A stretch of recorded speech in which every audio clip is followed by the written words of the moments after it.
A federal appeals court in New Orleans has ruled in favor of a Texas law that seeks to rein in the power of social media companies like Facebook and Twitter to censor free speech.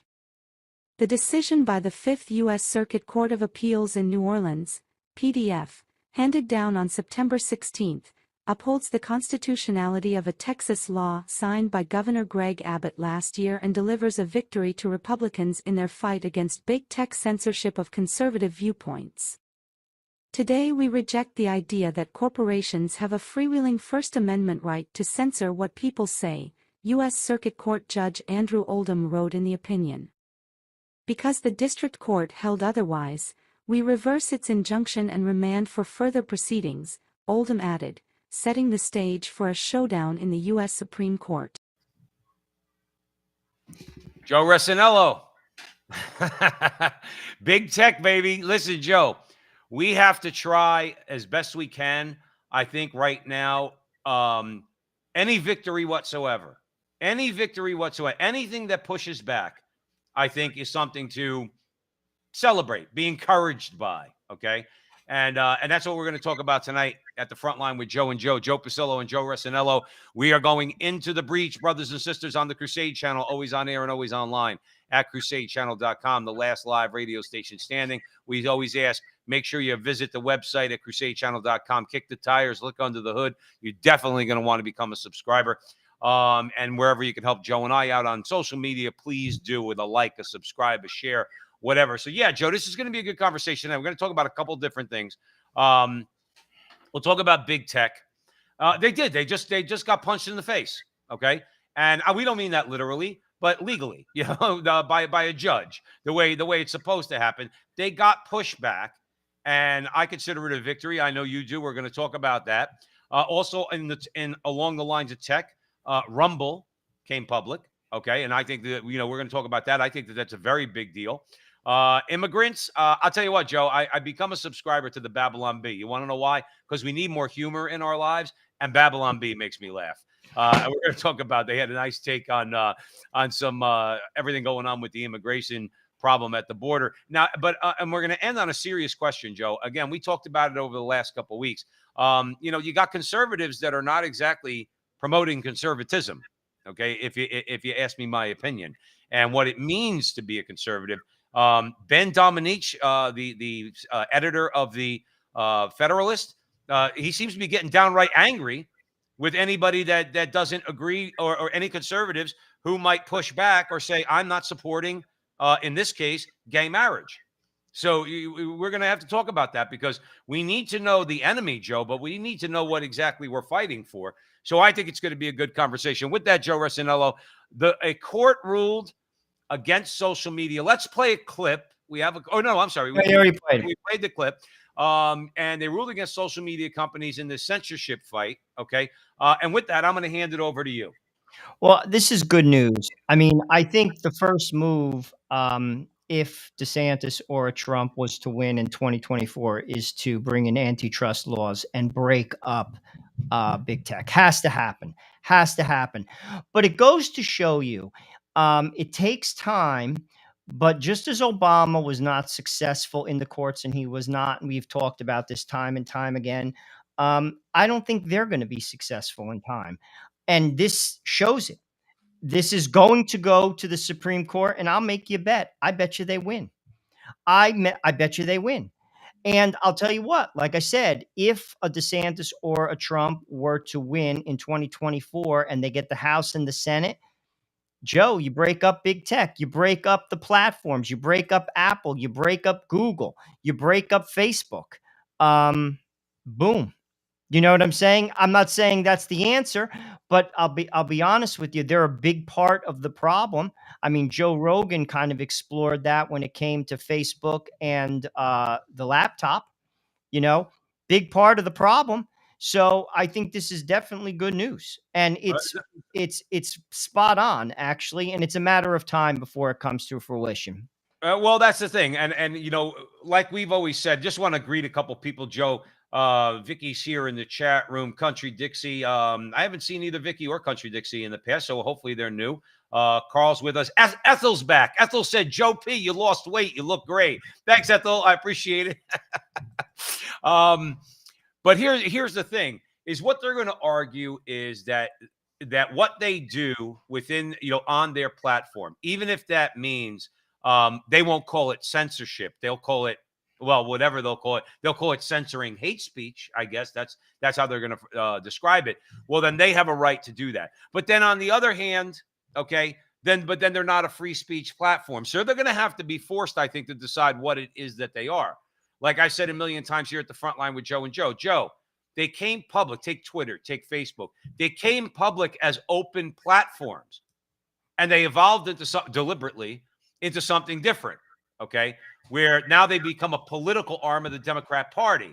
Is really and anybody who denies that, I think, has their head in the sand. And I mean, it's blatant. I mean, just think about when Twitter censored the New York Post, a major American newspaper. Okay, in a major American market. You think, Joe, the reporters at the New York Post did their due diligence and their reporting when they were reporting on Hunter Biden? Of course they did. And they posted that on their own page on Twitter, and Twitter took it down. Twitter needs to be held responsible for that. Okay. And this judge is saying that, at least in Texas, they are going to be held responsible. They are not going to be allowed to do that. And that's fear. Yeah, I'll be truthful with you. I do think the antitrust solves that because competition solves it. And we're going to get into that with Rumble. The market basically levels the playing field naturally, because if certain platforms are known for censorship, and they are right now, Twitter is known for censorship. It's just factual. I don't even think you have to be, like, you just have to be paying attention. Right. They choose to put certain things on and certain things they choose not to. I mean, gosh, they put the Taliban on Twitter and they don't put certain people's opinions on Twitter. It's just insane. Right. Right. However, I will say this. If they break them up, they'll lose market share. And ultimately, if that's what they want to do, so be it. Then you're just a smaller company. And it's basically an echo chamber. If that's what you want, well, that's what you'll get. Well, then let it be that way. See, the bottom line is, you're right. See, we're stuck. I hate to say it that way, but in a way, Joe and Joe, using our show as an example, we're stuck on YouTube and Facebook right now, trying to make inroads into Rumble and some of these other platforms. Okay, Trump's platform, I guess, when we're able to hopefully get on there. And I do think that based on everything big tech has done, okay, there's going to be an exodus once there's another opportunity. At the very least, Joe, if you and I, let's say right now, we don't talk about certain things like jabs, we don't talk about COVID. We've never talked about COVID on the show. We're not giving them a reason to take us down. We'll just talk about other things, okay? And we'll continue to talk about those other things that are just as important until such time where whatever handcuffs we have on us now won't be there, because we will go to Rumble, and we are trying to make our presence known on Rumble and move forward. I will tell you this. Ken Paxton is a guy I like a lot, all right? I really do. Joe, if I didn't live in Arizona, I'd be living in Texas. I'll tell you that right now, okay? I like Arizona. I like the desert. That's where I moved to from New Jersey. But if I didn't live here, or if something happens that we decide not to stay here, I'm probably going to go to Texas. And it's people like Ken Paxton, because I think I know he's got stones. He's been a very staunch backer of this law that was crafted to rein in big tech, okay? And he hailed the court's decision, and I want to read it to our audience. He said, "I just secured a massive victory for the Constitution and free speech in federal court, and big tech cannot censor the political voices of any Texan." Let's hope, Joe, it ends up at the Supreme Court, because I think this Supreme Court is going to make sure they're not going to allow the censorship of any of the political voices of any American. Could very well be. And like I said, I do think that could very well happen with regard to the antitrust legislation in 2024. I would put it this way. If I became the president, it's what the first thing I do. And if Trump does become the president, believe me, he has scores to settle. Don't think that's not going to happen.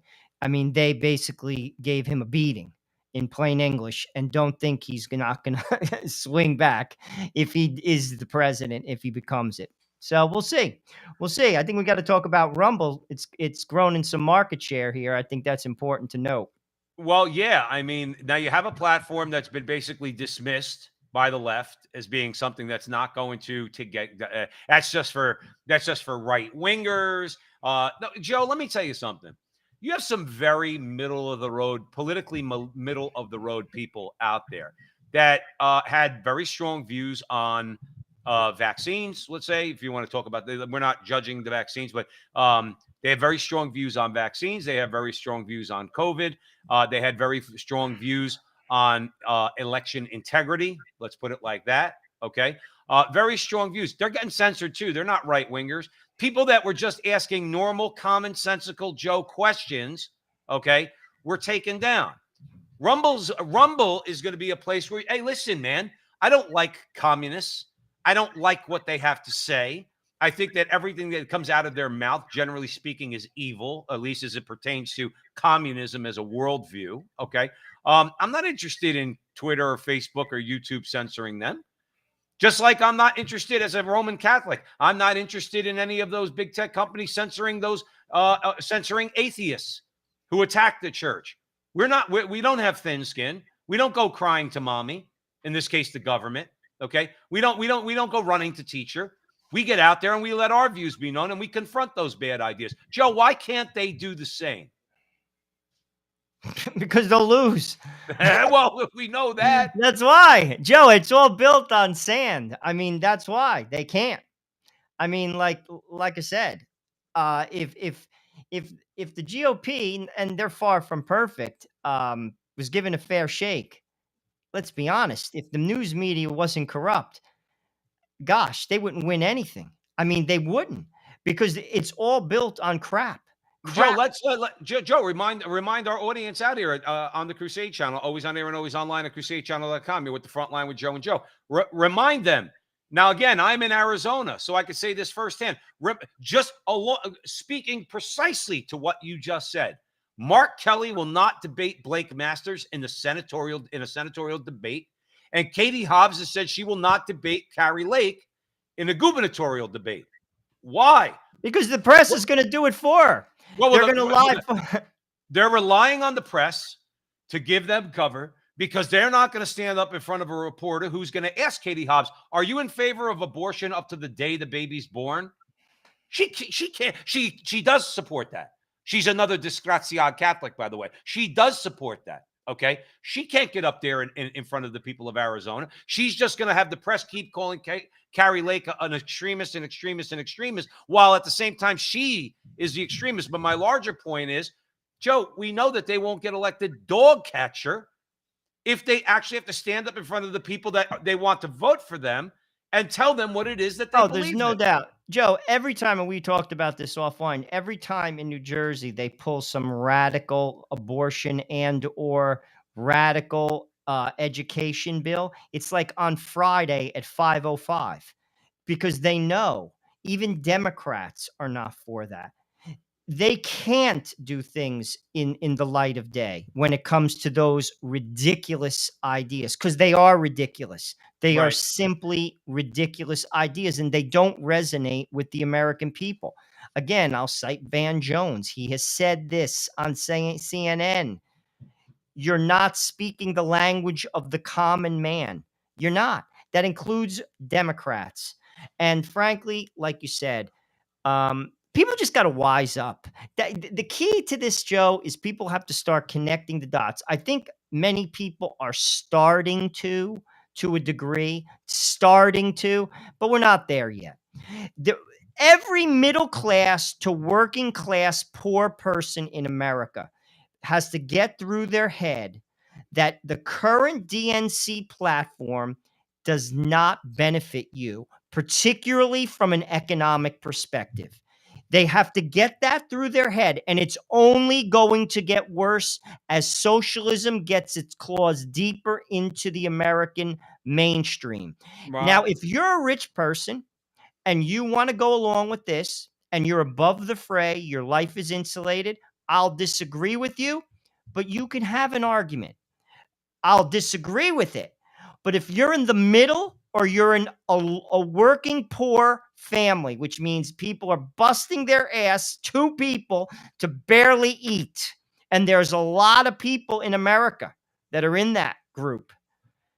and you support these people, they're bulldozing you Right. economically, and they will continue to do so. And these people cannot connect the dots. And it's sad. They're lied to and they're played. They're played, Joe, and it's sad to watch. Well, that's the thing. I mean, they're always talking about immigrants and everything else. Okay, they're just using those people. It's like, and we're going to get into it in the next Not just the conversation. immigrants. I'm talking, how about the mailman? How Oh about the yeah, no, no, garbage no. man? I Well, mean, like, who's working hard? How about the cop? How about the teacher? How about the supervisor at the Avis counter? How about the guy that drives the UPS truck? How about the guy that delivers for Amazon, works in a warehouse? You're getting killed, and you're going to continue to get killed. well, you get killed and then you get lied to. See, because the guy who drives through UPS, Joe, he saw his gas bill go from $2 a gallon to $5 a gallon. Okay.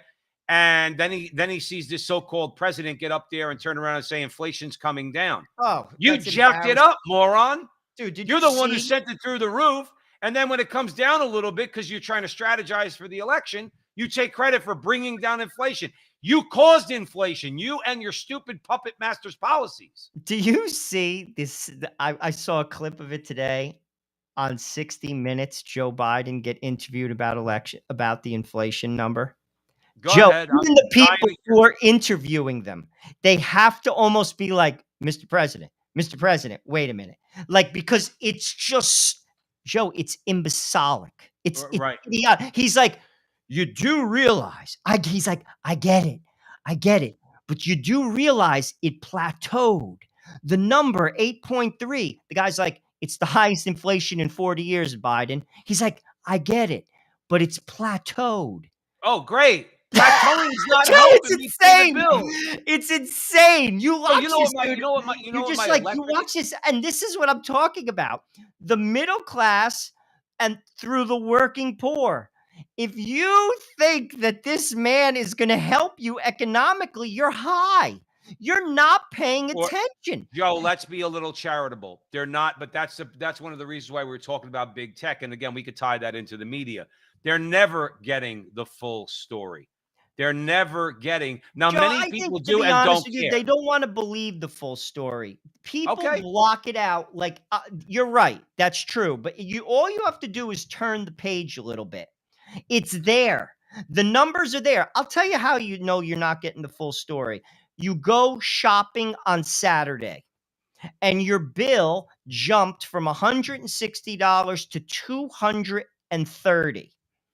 You go to the gas pump. What was once $25 is now $47.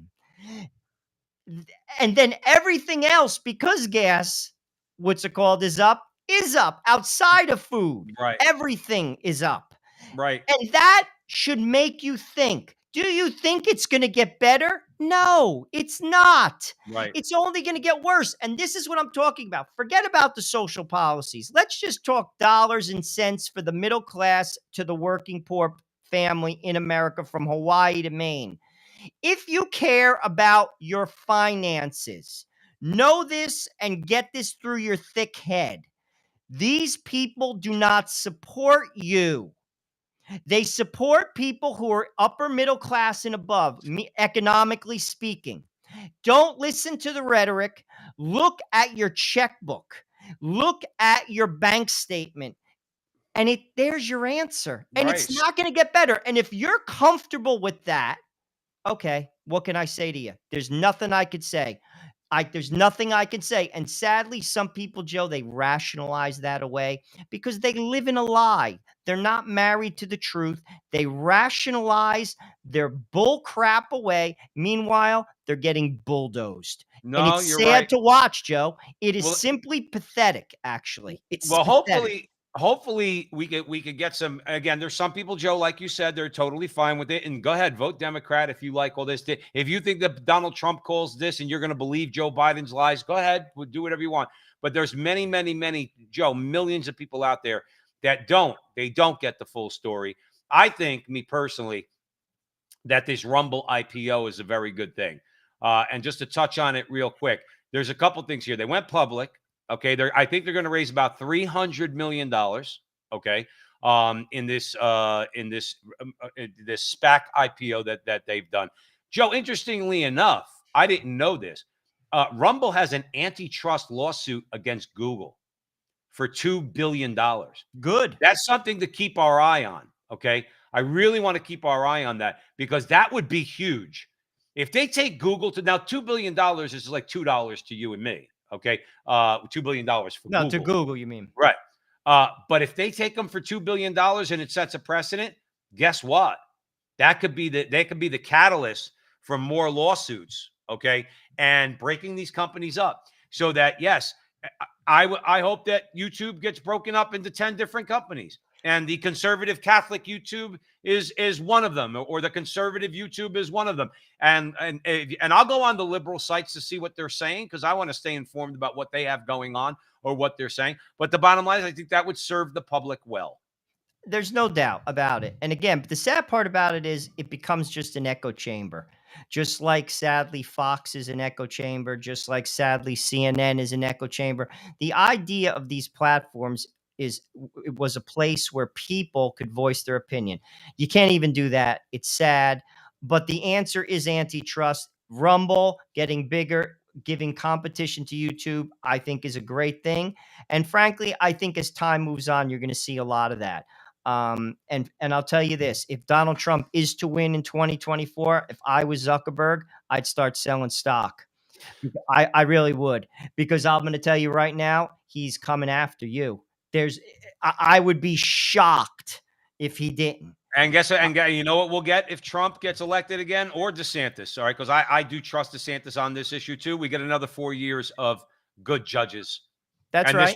This way, when the lawsuits are filed, you're not going up in front of some judge that's been there for 30 years, and ACLU judge. The judges that spent 10 years with the ACLU then become judges. No, you're going up in front of a Trump / DeSantis / real conservative judge. And guess what's going to happen then? You're going to lose. Okay. So you're with the front line with Joe and Joe Pasillo and Joe Rossinello. We're way in the breach on the Crusade channel, always on air and always online at crusadechannel.com, the last live radio station standing. Big shout out to Mike Church. He runs a great operation, a great station. And we encourage you all to go to crusadechannel.com and open up the hood, kick the tires, and become a subscriber. It's a great lineup that Mike Church has down there. Now, Joe, let me say this to you. When we started out doing this, I think I was very, very angry. Now, I'm still angry. Don't get me wrong, okay? The vein doesn't pop out of my head as much. And Joe Biden, at least ostensibly, is in the Oval Office. He is the president, regardless of what I say, okay? And that's saddening and maddening, all right? But sometimes, Joe, you just got to laugh. And you know what makes me laugh? I got to be honest with you. I'm not plugging them. I'm just stating a fact. The Babylon Bee makes me laugh, okay? Because I like satire. Joe, you and I grew up with Saturday Night Live when it was good. Sure. It's not anymore, okay? But Saturday Night Live used to be a good comedy show, satirical sketches, things like that. Very creative. When Bill Murray and John Belushi, I'm dating myself when I say that, Dan Aykroyd and all those people were there, okay? And Babylon Bee reminds me of that. They make you, see, when the left, Joe, when they get into politics, they don't make you laugh because they're just too angry in their hearts. These people at the Babylon Bee, the founder of Wave, by the way, took Joe Rogan to the cleaners recently in an abortion debate that the founder, I forgot his name, had with Joe Rogan on the Joe Rogan show. You don't usually see Joe Rogan at a loss for words. I think he put Joe Rogan in his place. But they make me laugh, Joe. And you want to know what? I like to laugh. And I like to laugh at the expense of Gavin Newsom. I like to laugh at the expense of Kathy Hochul, the governor of New York. So I'm going to hand it over to you because I thought Why don't we play the clip, Joe? Then we could talk about it. Things start to slide just a little. You lose like these little incremental steps. They slide, and people go, "Oh God, what's the big deal? What do you care?" And you're like, "I see where this is going.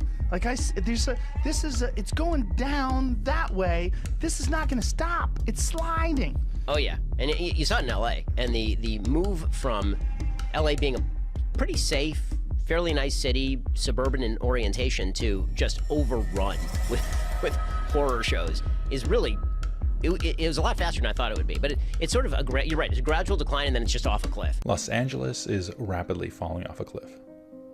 Poverty, homelessness, and a massive increase in crime are pushing out businesses, families, and investors faster than ever before. And it's likely that this is just the tip of the iceberg. A lot of the problems are created by the actions of our elected politicians. Now, now again, that video there isn't designed to make anybody laugh. That's designed obviously to make people think. Joe, listen, nobody could look at that clip we just played. Nobody could look at that and think in their mind there's anything remotely humanitarian about that. Okay. And we need, and that's why I kind of like this article, this piece of satire from the Babylon Bee. We need to call these people out either with anger, with frustration, or with humor, but expose their hypocrisy. Because Joe, I'm getting tired. I know you are too. I'm getting tired of being called a racist because I happen to agree with Donald Trump and many, many, many other Americans. And when it comes to the border wall, okay, and having controlled immigration into the United States, humane immigration, okay. But guys like Gavin Newsom and people like that, you can't tell me you're treating these people humanely, because you are absolutely not doing that. But I wanted to hand it over to you. Well, there's a lot here to talk about. I'm going to begin, and you may find this to be interesting, and I'm actually interested in your comments. I read this morning Bishop Tobin of Rhode Island, who by all estimations is a very good bishop. I mean, I don't follow him, but I've seen enough of what he has done. He spoke out against one of the Kennedys, regarding receiving the Eucharist. Like, he's a good bishop. And he said something today that made me think. He basically said, he talked about abortion, saying how it's wrong, and he's right. And he is very outspoken about abortion, but he also talked about using people. DeSantis, the 50 people. It made me think. And I'll be honest with you, there is some truth to that. I got to be fair. But what I will say to the good bishop is this. That is a small example of the 2 million plus people that have basically flooded into this country. It's a humanitarian crisis. Where is your voice there? Right. Because they're being used by the Democrats for votes. It's the same thing. And that's the interesting thing. And I've listened to a lot of clips on this, from Tucker Carlson to Mike Knowles to Mike Church to Gutfeld. And everything that they're saying in criticizing DeSantis is exactly what they're doing, but it's just a smaller slice. Now, as a Catholic, we don't exploit people. But what this shows is the hypocrisy. And it's much larger than 50 people. And it's hypocrisy. And again, step back and take a look at it. They're not letting, it's okay to flood Brownsville, Texas, or El Paso, Texas. Look at the video clips. Human carnage all over the streets. Completely unsanitary. People living on the streets because they have nowhere to go. But when 50 people go to one of the most affluent areas, again, not right, but 50 people, they're shipped out. They were shipped out to Cape Cod. They were sent away. But the people that said we have to welcome them are the ones that shipped them out. But this is where people have to open their eyes. Joe, how could you believe anything they say?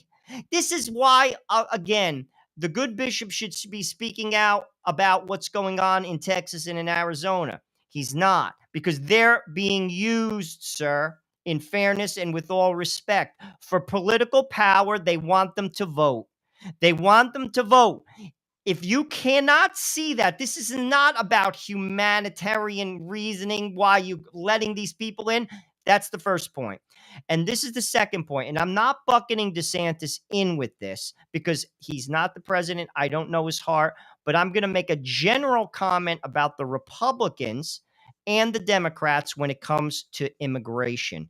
This is a uniparty issue. Neither of them want to resolve it because they each use it as a club and as a spark to get their base moving.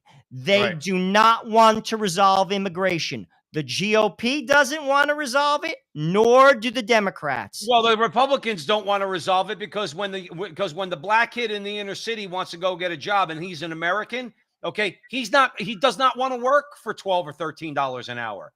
He doesn't want to work for that. He wants more money, and I don't blame him. That's a big problem in this country, Joe, is those on the right, many of whom call themselves Christian, by the way, okay? And they love cheap labor, man. They love it, okay? They use these people like it's going out of style. And then the rhetoric is on the other side of their mouth, when we need to do something about the border, you don't want to do a damn thing about the border. But I want to make you laugh because I like making you laugh. I want to make the people out there. So in the Babylon Bee, this is the article I read, okay? Keep in mind, folks out there at the front line with Joe and Joe, it's satire. This week, Florida Governor DeSantis flew 50 migrants to an affluent island in Massachusetts to highlight the struggles of border states whose resources are buckling amid soaring numbers of undocumented immigrants. Progressives have labeled the action as cruel and heartless, but when California Governor Gavin Newsom volunteered asylum for the migrants in his own state, they declined the offer since they had only recently escaped a collapsing communist state without electricity. Now, Joe, that's what I mean about being funny, being creative, okay?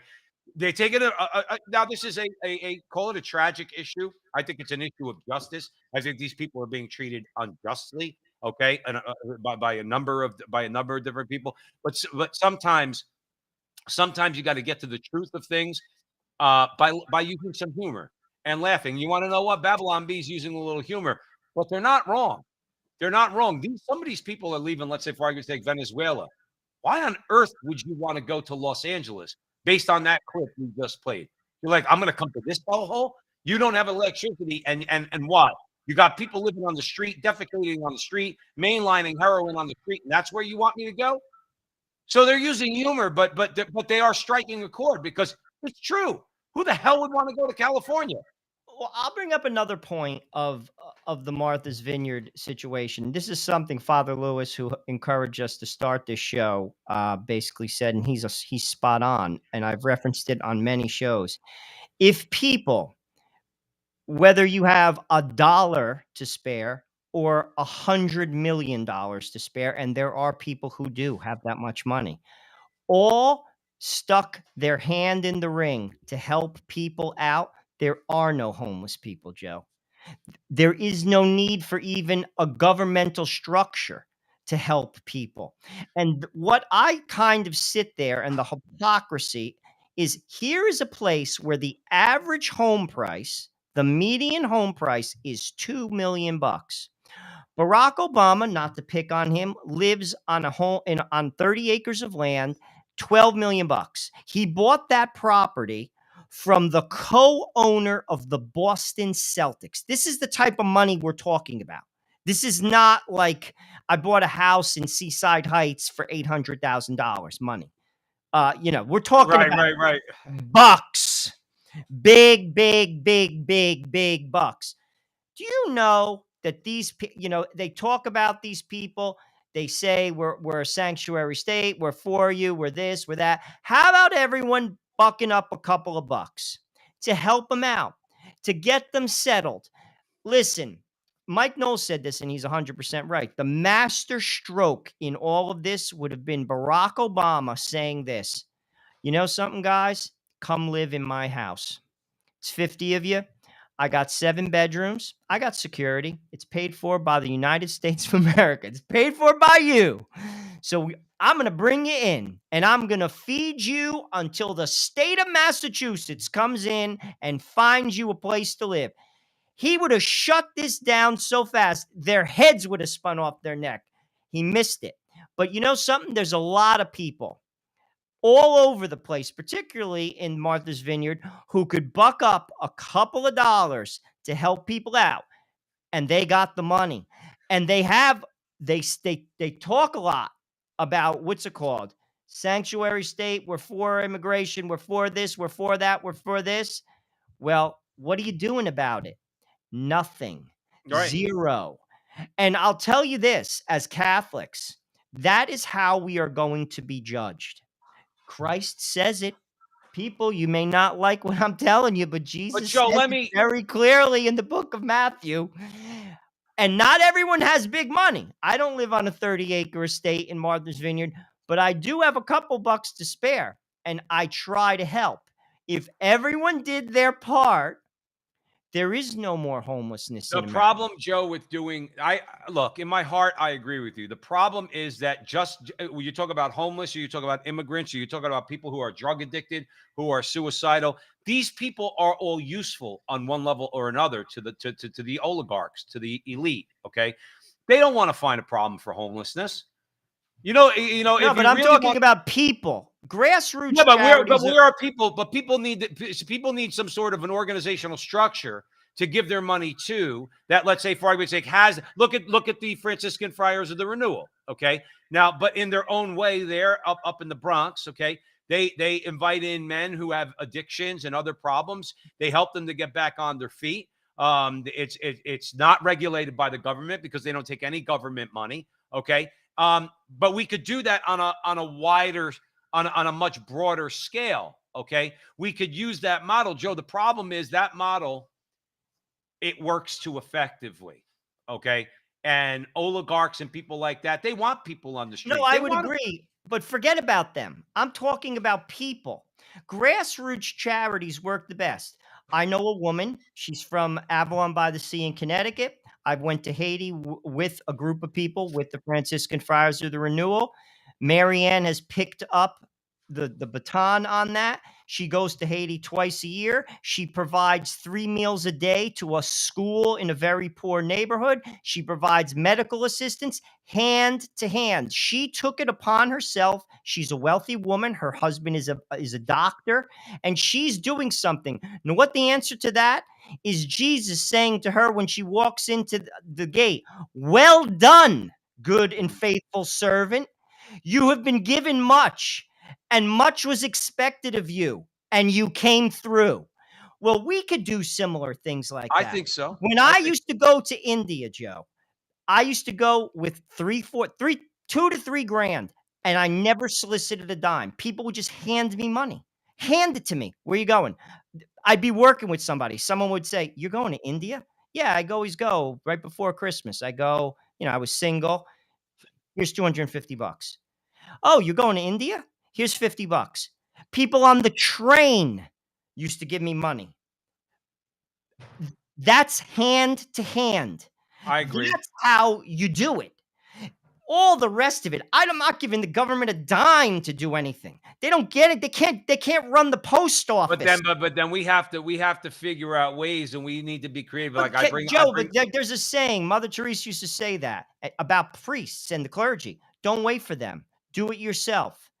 Do things yourself. And I've taken the baton with that, whether it's the Rosary Rally, whether it's this YouTube channel, whether it's interviewing people about the faith. Listen, Father, come along with me. Come with me. But I'm going to do my part, because I'm going to tell you right now, God's going to stare me in the face. And he's going to say, "What did you do? What did you do?" And he's going to say that to everybody. And I'm telling you this, I have a different perspective because I have traveled. Many people have not seen abject poverty. I have. I've seen it stare square in my face. And I know how good we have it in this country. Most Americans don't even have a friggin' clue. They're bitching that they don't have extra a bonus friggin' Coke, an extra 10 ounces of Coke, because they can't get the supersized cup. I mean, like, dude, God, we could solve this problem. We don't want to. And that's not just government, it's people. People. And people do. I have met people. I'll tell you another story. I'll never forget this. I was on a shuttle flight from, I think it was Delhi to Calcutta. And behind me is this heavy set African-American woman from Texas. Dude, she stuck out like a sore thumb. I stuck out like a sore thumb on the flight. She did. I actually talked to her. I was like, "What are you doing here?" That's what she said to me. She said, "My son died. And I come to here. I've been coming here for years, and I take care of this school." She took what little she had as a result of a broken heart, and now she's helping people. She was flying by herself. Hmm. And you're going to tell me that some of these people, with all the toys and all the stuff that we have as Americans, can't help people? In Martha's Vineyard, you can't provide a meal and a roof? No, they don't want them there. But then, Joe, I get it from the state of the government, but then they don't want to go to heaven, Joe. Well, then This is the whole thing. Then That's a you're choice, telling Joe. me you don't want to go to heaven because Jesus said this, not Joe Resinello. Forget about me. I'm nobody. People think that it's just a lock. And I'm not saying you open the door. Please don't misunderstand me. There must be responsible immigration. But we have to help people. We have to first help our own, meaning in your house, in your family. But then you have to help people. You have to help people. And I got news for you. If you don't, I got news for you again. Don't expect the door to be open into heaven. Because Jesus, it's all over the scripture. It's all over it. Well, Joe, I don't need to remind you that a lot of people don't care about scripture. Okay, they'll care about the heat. They do a lot. No, when it's coming. But a larger point, or to expand on your point, but these are people that are constantly moralizing to everybody else about how intolerant we are and how hateful we are, how we're not very compassionate or not compassionate at all. And we're the compassionate people here in Martha's Vineyard. We care. We're liberals and we care about people. Joe, they don't give a damn about heaven because they don't believe in it. And if they do believe in it, they think everybody goes there, of course, except for conservatives like us. Okay. And then when confronted with actually having to help people, even on a personal level, okay, they told them to kick rocks. Okay. So I don't know what people should see that, though. You see, this is what I talk about, connecting the dots. That's one thing about this that, if you ask me, makes it front and center in front of people. It should be so evident. You look at Hillary Clinton's rage at this. You're enraged by this. Look what's going on at the border. 2 million people. People are being human. There's human trafficking. Again, I am for immigration, reasonable immigration, and I'm not for merit-based immigration. I want all people to come here and have a fair shot. It has to be reasonable, and people have to be vetted. And frankly, that's not being nasty. That's being, if you ask me, Christian. But at the same time, when this happens, you're going to pretend like there's an outrage. You're this, that, and in fairness, Tobin in Rhode Island. Okay, fair point. I'll give you credit because I'm going to try to be fair. Where's your voice to what's going on in Texas and Arizona? Right. This crisis, and it is a crisis. It's a crisis. Where's your voice there? You're right. It's not there. And that's a shame. And again, Joe, I don't say it because you're my brother-in-law and we have this show at the Frontline with Joe and Joe on the Crusade channel. You are, I consider myself fair. I think you go out of your way to be a bit more fair, and you will call it the way it is. And Tobin is somebody who we've supported both his statements and his actions in the past. But it's like you said, he makes a good point, but you have to take it to the next level, Your Excellency. You need to deal with the crisis that's going on at the border and not just focus on these 50. All right. I want to end this conversation, Joe, on just one lighter note because I thought it was funny. And I like I said, I like laughing. So Governor Gavin Newsom spoke out in a video, and this speaks to what you just said, by the way, Joe. So Governor spoke out in a video message from his home after the events of the week, pledging that there was no limit to how high he would tax other people to pay for migrants' livelihoods, but also clarifying that he would not be able to help personally. Joe, is it now they're having a little fun there at the Babylon Bee, Joe, but you want to know what? It rings true. You made the best point. Barack Obama, the supposed genius, he's so smart. Barry Obama, he's so smart. If he was so smart, you know what he would have done? He would have opened up the workers' quarters on his estate. That's right. And said, go live. Listen, I've been in Napa Valley, Joe, a couple times, okay? And I stayed at a vineyard. All the vineyards, they have housing for all the workers that come up during the harvest to go and pick the grapes, okay?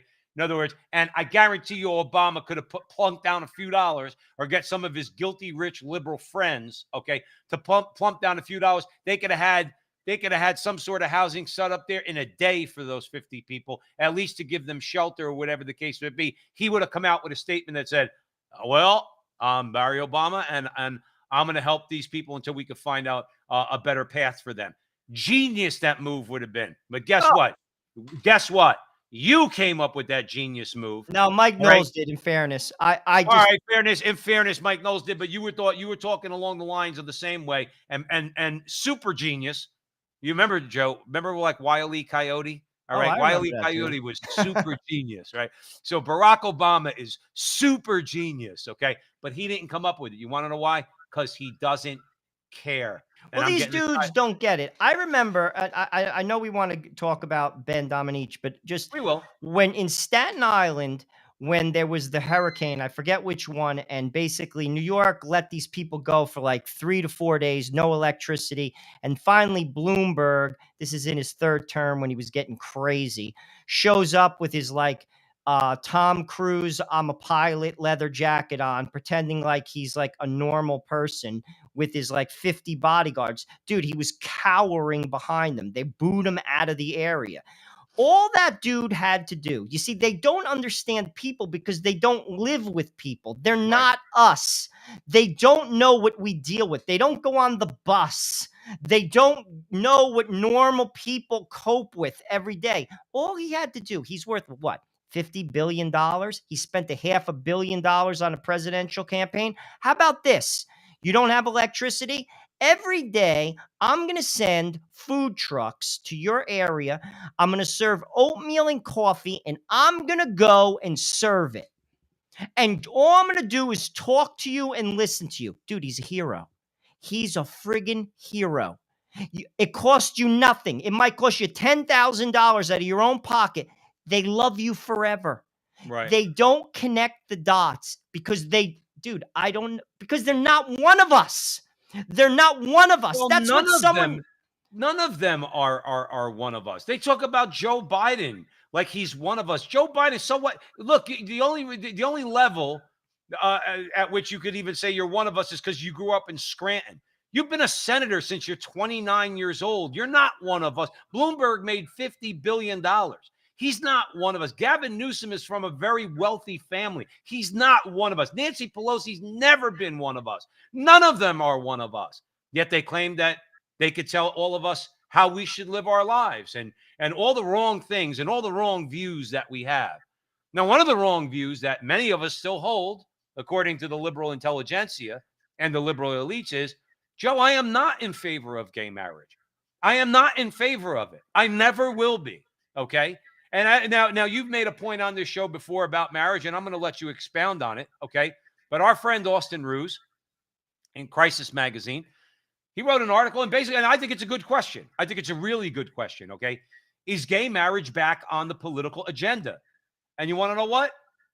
Joe, it might very well be. I'm going to hand it over to you at the front line with Joe and Joe. See, I'll tell you what, Joe, what Joe's talking about is Ben Domenech gets into this crazy argument. What's the dude's name? Yoram Hazony. Yeah. Yoram and basically what he's saying is like, Horam believes that basically conservatives should embrace marriage between a man and a woman, and they should be vocal about it. Well, let me, Joe, let me just clarify one thing. The way I heard it, I'm not correcting you, just expanding a little bit. The way I heard it was, if you're a conservative, a necessary component of your conservatism is that you are a social conservative. Go ahead. Well, basically, I think Ben Domenech is taking a strategic position here because, Joe, it's a winner. We've said this before. Purely, listen, he says in his back and forth with him, he basically says it's less than 25% of conservatives that believe that marriage should be between a man and a woman. I'll buy that. And who are the 25%? Religious people. When I mean religious, not superficial religious people, not that I'm a saint, I'm not. Right. But what I mean is people who take their faith serious, really serious. They live through the lens of their faith.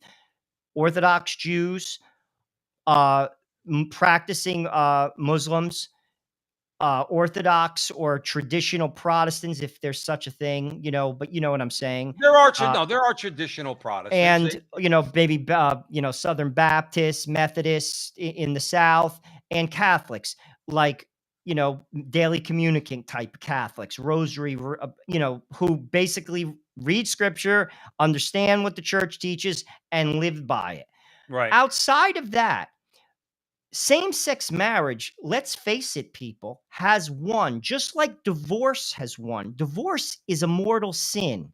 If you divorce your wife and do not get an annulment, if you were married in the Catholic Church and you're married again, you're living in a mortal sin.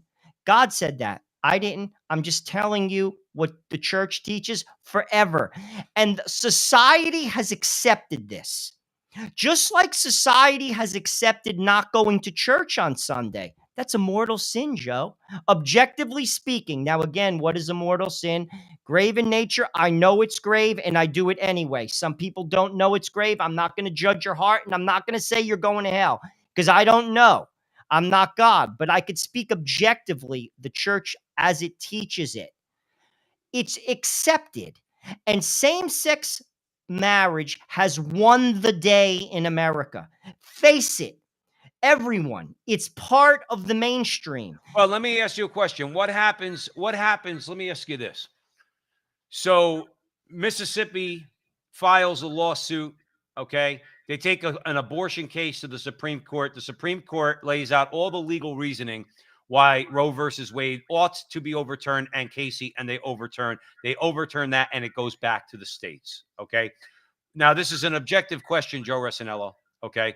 Because in my heart, I agree with you. I don't like how Ben Domenech spoke to Mr. Hazzoni, and we'll get into that in a minute.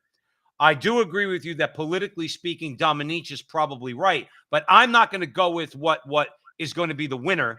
I'm going to try to stand on principle. What happens if the state attorney general in Alabama files a lawsuit and says, we do not in Alabama recognize gay marriage, and they take it to the Supreme Court? This court may turn around and say, look, we're not judging marriage on any level. Again, like abortion, that's going back to the states. I mean, again, I think that most states in America, Joe, are going to take your position or take the position you just took, which is they don't want to deal with it anymore as a settled issue. But with this Supreme Court, I could see Obergefell getting overturned. I don't think Alabama will do it. Just like I don't think Alabama will do it on contraception, or Mississippi or Wyoming or North Dakota or South Dakota.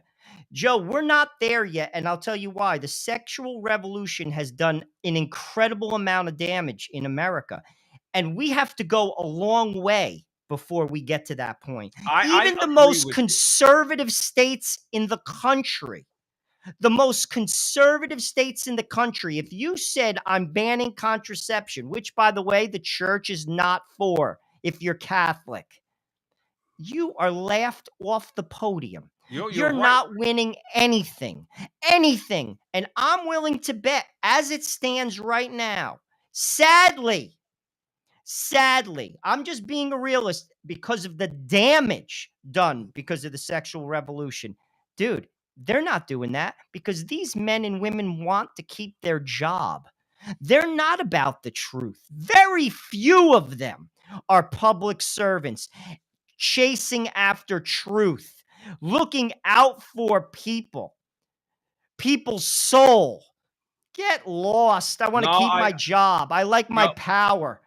Joe, I agree. I will tell you this. I'm not going to, in this movement, Joe, if God willing, God could put me in a position where I would like to become politically active now that I'm in Arizona. Okay. I'm not going to be bullied by these conservatives.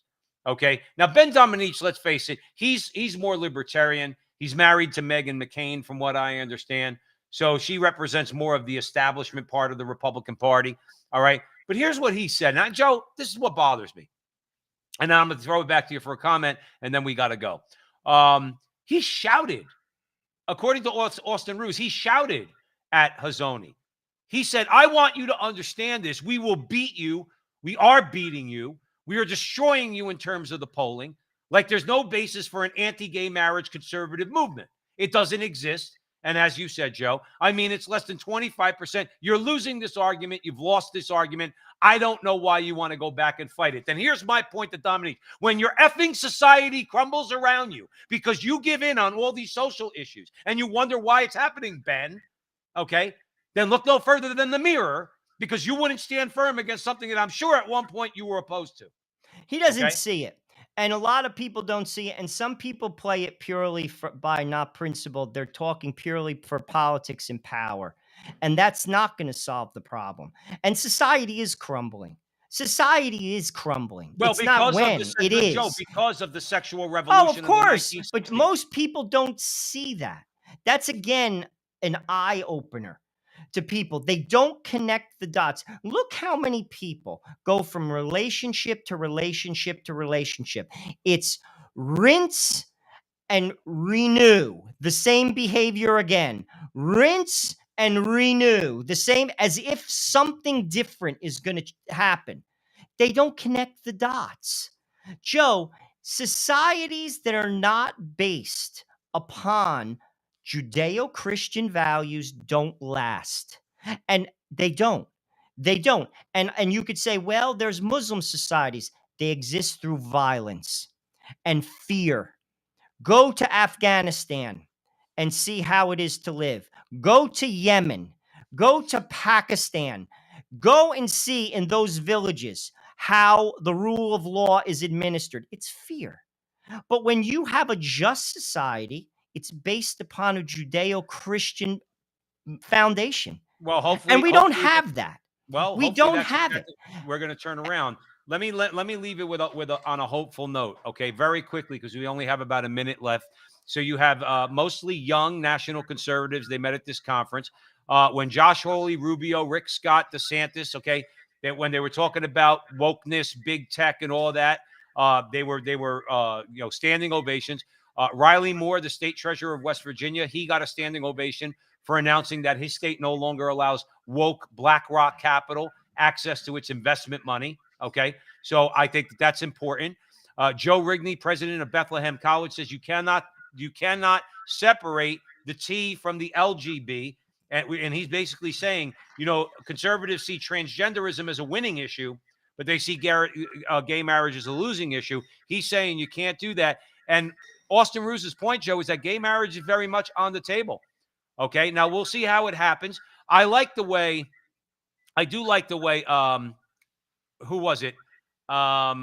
Unfortunately, we have to leave it there because it's too long to go into at the front line with Joe and Joe, and we're coming up on the end. We want to thank everybody out there for joining us here at the front line with Joe and Joe on the Crusade channel, always on air and always online at crusadechannel.com, the last live radio station standing. Now go to the chat room, crusadechannel.com/chat. Go on the website, crusadechannel.com.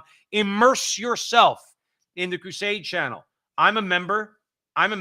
Joe and I don't get paid for this. I'm a member of the Crusade channel. I'm a subscriber because I like what Mike Church does. So does Joe Resinello. So we know that you will too. So we encourage you to do that. We ask you wherever you find Joe and I on social media. Hey, we are on Rumble, and we mentioned Rumble in this conversation. So we recommend you go and subscribe to our Rumble page, The Frontline with Joe and Joe. And we thank you all for all your support and for, most importantly, keeping us in your prayers. So we'll see you next time. But remember that our conversation is your conversation, and that conversation is going on everywhere. We'll talk to you soon. You have to go. So we want to thank everybody for joining us at the front line with Joe and Joe. Joe Pasillo, Joe Resinello on the Crusade channel. And wherever you see Joe and I on social media, please like, subscribe, share, do all that fun stuff. Help us out if you can.